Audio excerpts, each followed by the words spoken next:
Bigla, si Namgang Jan ay tumatakbong dumating, sumisigaw ng kanyang pangalan. Batang Panginoon Diseo, lumingon si Diseo, may halong kuryosidad sa mukha. Ano iyon? Anong nangyayari? At ikaw, paano mo nalamang narito ako? Tanong ni Namgang Jan, hinihingal. Pinunasan niya ang pawi sa kanyang mukha at sumagot, paano? Kanina ko pa po kayo hinahanap sa kung saan-saan, sir. Tinakpan niya ang kanyang bibig, isang tusong ngiti ang kumalat sa kanyang mukha. Higit sa lahat, anong ginagawa niyo sa Mount Wasek Residence? Huwag niyong sabihing balak niyo ring sakupin ang buong Mount Hua sa pagkakataong ito.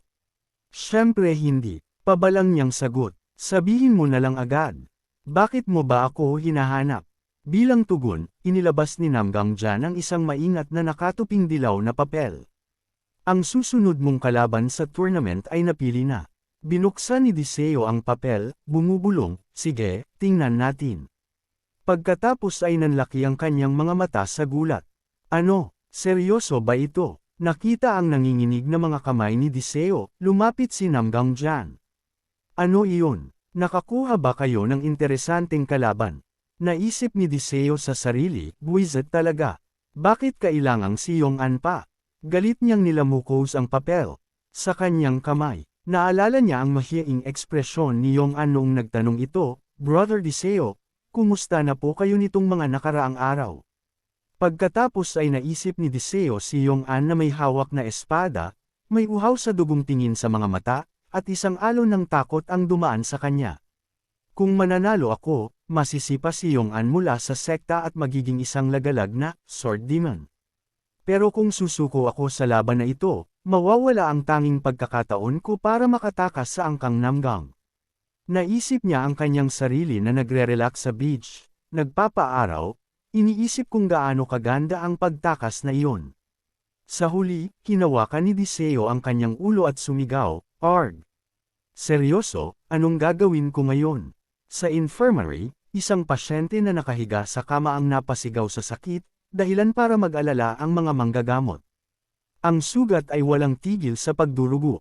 Lumingon si Shuangnan at nagutos. Jie Katsuong, magdala ka pa ng mga pamatay kirot at malinis na benda rito ngayon din. Agad na kumari pa si Jie Katsuong, sumasagot pabalik. Opo, agad-agad. Bigla, nanlaki ang mga mata ng pasyente. Ang kanyang mga labi ay nakatikom na parang may pinipigilan.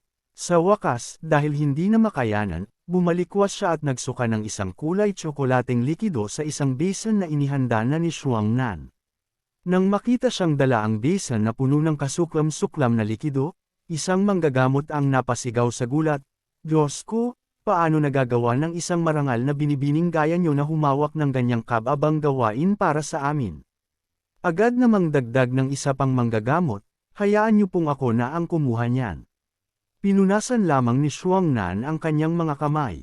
Kalmado siyang nagsalita, kapag buhay ang nakataya, anong pagkakaiba kung ang isang tao ay marangal o karaniwan? Ang tungkulin ng isang manggagamot ay asahan at ibigay ang bawat pangangailangan ng pasyente. Pinanood ni Jie Katsuong ng may malalim na paghanga habang si Shuangnan ay patuloy na nagbibigay ng mahigpit na instruksyon. Hawakan mo siya ng mahigpit. Ako na ang maglalagay ng pamahid at magbebenda ng sugat na ito mismo. Sumagot ang manggagamot, opo, ma'am. Naisip ni Jie Katsuong sa sarili, ngayon ko na naintindihan. Bakit ang mga taong ginagamot ni Sister Shuangnan ay tumitingin sa kanya ng may labis na paggalang at paghanga? Bigla, si Shuangnan, habang ginagamot ang pasyente, ay nagsabi, ayan, dapat ay ayos na iyan.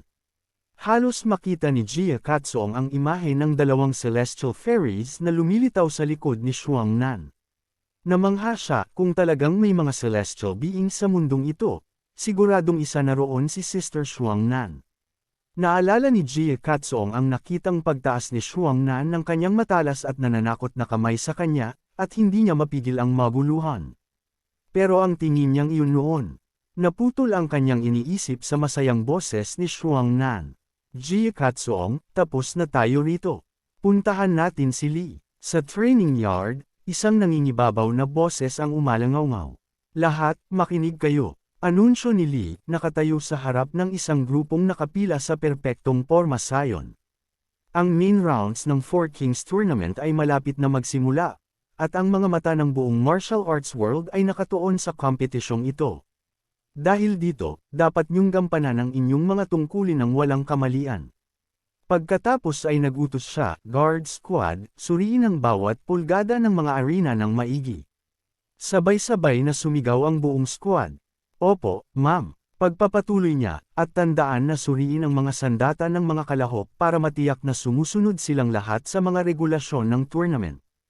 Opo, ma'am. Ungol ng guard squad. Nagliwanag ang mga mata ni Gia Katsuong sa paghanga habang bumubulong, napakagaling niya.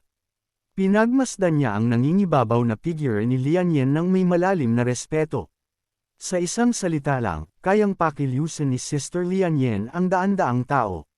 Kung may rurok man ang tagumpay na kayang marating ng isang babae, kailangang iyon ay ang mismong posisyong hawak ni Sister Lian ngayon. Napansin ni Lee ang kanyang pagdating at tinawag siya, Gia Katsuong, narito ka na pala. Habang nagsasalita, ibinato niya ang isang libro kay Gia Katsuong. Sa kabila ng kanyang pagkalito, ipinaliwanag ni Lee, nabanggit mo ito noon, kaya itinabi ko ito para sa iyo. Kung may hindi ka maintindihan, magtanong ka lang sa isa sa mga blockheads na nandoon. Sinuri ni Gia Katsuong ang aklat sa kanyang mga kamay, nanlalaki ang mga mata sa gulat. Ate, ito ay isang lihim na manual ng pamilyang Geocat, hindi ba? Paano niyo po ito nakuha? Bigla, hinablot ni Lee ang aklat pabalik, dahilan upang matigilan si Gia Katsuong. Nanunukso siyang nagsabi, well, kung ayaw mo, kukunin ko na lang ulit. Nagmadali si Gia Katsuong na bawiin ang manual, habang bumubulalas, hindi, sandali. Kailangan ko iyan. Kailangan ko po talaga. Humajekik si Lian Yen, naaliw sa nakatutuwang reaksyon ni Gia Katsuong. Habang nakakuyom ang mga kamao, naisip niya ng may determinasyon, kailangan ko nang magsimulang mag-ensayo ngayon din. Sakto namang tumawag ang boses ni Hania, saan ka pupunta? Sumagot si Zong, Ate Hoya, pabalik na po ako sa Lamlong Hall. Itinaas ni Hoya ang isang daliri habang nakangiti at nagsabi, magsisimula na ang main tournament. Bakit hindi ka sumama sa akin? Papunta na rin naman ako roon. Tumango si Gia Katsuong. Sige po, susunod na ako. Pagkatapos ay humingi ng pabor si Hana. Sa totoo lang, may kailangan akong tulong mo. Nagising ang kuryosidad ni Gia Katsuong. Oh, ano po iyon? Tinakpan ni Hania ang kanyang bibig, kumikindat habang bumubulong. Makakakita ka ng napakaraming pilak na nagpapalit ng kamay, isang tanawin baka hindi mo na muling makita. Nagbago ang eksena sa tournament grounds kung saan ang mga upuan ay punong-puno ng maingay at nagdadaldalang karamihan. Isang manunood ang bumulalas, wow, puno na agad ang lugar na ito. Sabi naman ng isa pa, mukhang lahat ay excited para sa Tournament of the Four Kings na ito. Sinulyapan ng unang tao sina Minchi, Jiangdong, Mo, at iba pang mga tanyag na figura, sabay sabi, hindi lang iyon, ang mga master at elder ng 9 great sects at 5 great families ay nagtipon-tipon din dito. At nandito rin ang maliliit na paaralan na mapalad na nakalusot sa qualifiers at sabik na patunayan ang kanilang galing. Pagkatapos, lumingon ang kamera kay Namgang Lam na nakaupo sa matataas na upuan, casual na nagpapaypay sa sarili. Patuloy ng manunood, makikita pa natin ang dakilang strategist ng Martial Alliance, ang taong nagligtas sa buong realm mula sa mga kuko ng demonic cult, ang Great Elder na si Namgang Lam. Tiningnan naman ang nagsasalita ang seryosong mukha ni Namgang Han at idinagdag, kahit ang patriarch ng pamilyang Namgang, isang taong hindi kailanman dumalo sa Tournament of the Four Kings noon, ay nagpakita sa pagkakataong ito. Hindi katakatakang napakabigat ng enerhiya rito. Ang isa pang tao, nang mapansin ang malaking karamihan sa unahan, ay nagtanong, pero ano yung malaking kumpol ng tao na iyon doon? Ang taong tinutukoy ay nakasuot ng pulang headband na may nakasulat na, siguradong panalo, at sumisigaw ng buong lakas. Halina kayo, lahat. Ito na ang pagkakataon niyo para baguhin ang inyong swerte. At wala nang iba kundi si Gia Katsuong iyon. Ipinakpak niya ang kanyang mga kamay para makuha ang kanilang atensyon, habang nagpapaliwanag, Ito ay isang espesyal na kolaborasyon sa pagitan ng pamilyang Namgang at ng Theme Thong Guild, ang pinakaligtas na betting house sa buong mundo. Ang unang round ng main event ay opisyal ng bukas para sa pastahan. Asul o puti, itaya na ang inyong mga pusta. Habang nagsasalita siya, ang kalansing ng mga pilak na barya ay pumuno sa hangin habang nahuhulog ang mga ito sa mga mangkok. Isang pilak para sa asul, isang pilak para sa puti, isang gintong barya para sa asul, isa pang pilak para sa asul. Tinitigan ni Gia Katsuong ang dalawang palanggana sa mesa na umaapaw na sa pera, at napasinghap, wow! Isang insenso pa lang ang nauubos, at nakakuha na tayo ng ganito karaming pilak. Sinenyasan siya ni Nahoya sa pamamagitan ng isang makahulugang ubo. Huwag na huwag kang mawawalan ng pokus. Nagpanik na sumagot si Gia Katsuong. Tama. Habang sumisigaw si Gia Katsuong sa karamihan, isang lalaki ang sumingit paarap. Huling pagkakataon para yumaman. Lapit na, mga kababayan. Sabi ng lalaking iyon, hoy, batang kapatid. Paraanin mo ang matanda, masakit na ang likod ko. Ang taong nakaharang sa kanya ay sumagot, anong sabi mo? Siningit ni Jiang ang kanyang sarili sa harap, hawak ang isang kumikinang na gintong banknote na nagpadulang sa lahat. Ang matanda ay nagdeklara sa isang dumadagandong na boses, tumitaya ako ng 10,000 silver taels kay Beck.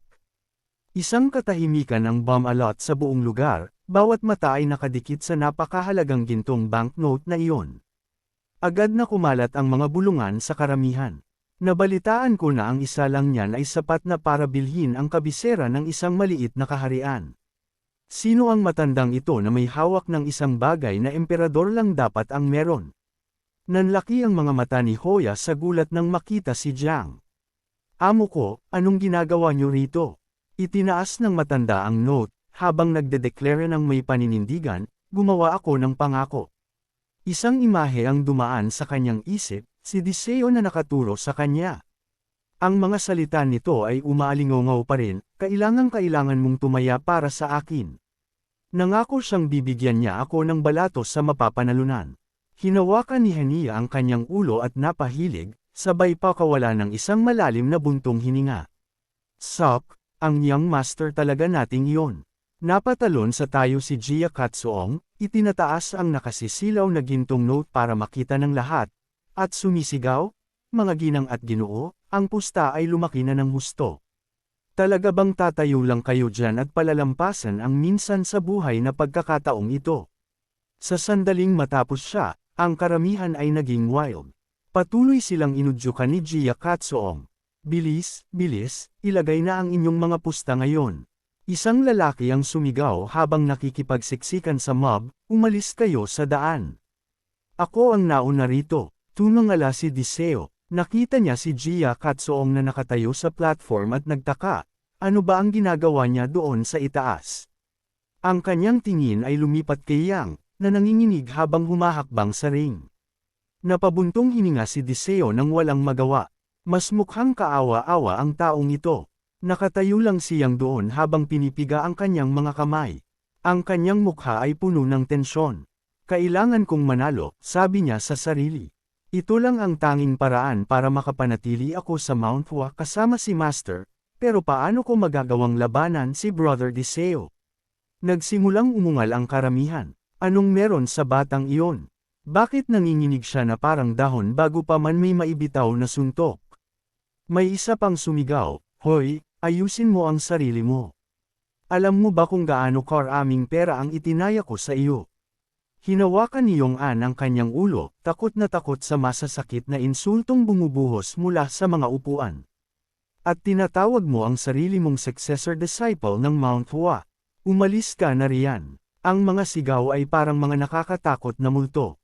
Ibalik niyo ang pera namin. Liz, ikaw ay kahihiyan sa Mount Hua. Takot na takot, bumulong si Yang, hindi ko kaya.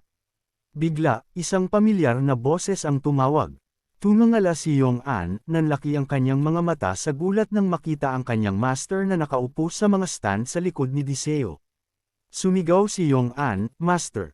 Ngumiti ng malumanay ang matandang Daoist. Aking disipulo, gawin mo ang sinasabi ng iyong puso. Ipinikit niya ang kanyang mga mata, ang kanyang ekspresyon ay mahabagin. Anuman ang piliin mo, lagi akong nasa tabi mo. Pagkatapos ng lahat, ikaw at ako ay pamilya. Nang inag ang mga labi ni Yong-an, ang kanyang mga mata ay napuno ng emosyon. Master, sa isang bagong tuklas na paninindigan, binunot niya ang kanyang espada. Samantala, lumingon si Deseo ng may ngiti, habang iniisip sa sarili, mas mukhang maayos na siya ngayon. Mukhang naging matagumpay ang panggagamot ng Divine Doctor.